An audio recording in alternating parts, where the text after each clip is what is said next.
La puissance d'un blog, vivez vos rêves. Mon blog, bien plus qu'une passion, un job. Un livre de Cécile Garcia, publié chez le Networker. Une pensée pour toutes les personnes qui croient en moi. Une pensée pour David, mon mari, Lizzie, Johan et Paul, mes 3 enfants. Une pensée pour mes fidèles lectrices. Une pensée pour vous, chers entrepreneurs. Lancez-vous. Préface. Ce livre est une histoire vraie. Je suis née en 1985, l'époque où il faisait bon vivre d'après ma mère.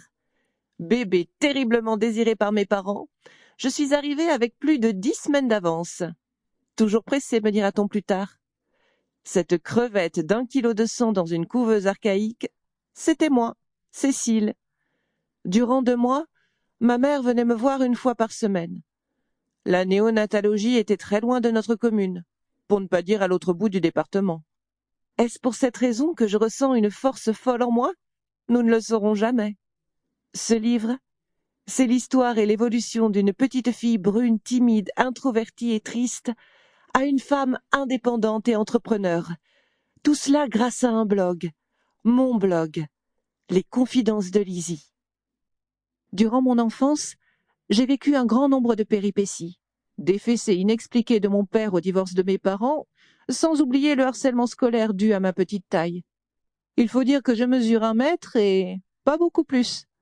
Je n'ai jamais rattrapé mon retard de taille dû à ma prématurité. Et alors, si vous saviez, j'ai toujours détesté la violence gratuite, les injustices et les différences. Tout ceci est le résultat de mes années à raser les murs, à me cacher à l'aide de vêtements amples, à porter des bottes en plein été sous 35 degrés. J'étais cette jeune petite fille au cœur en miettes et au teint pâle qui fuyait les cours à tout juste 16 ans. J'étais pourtant une très bonne élève, attentive et courageuse. J'étais une jeune fille pleine de vie, avec de l'humour. J'étais très entourée par des amis.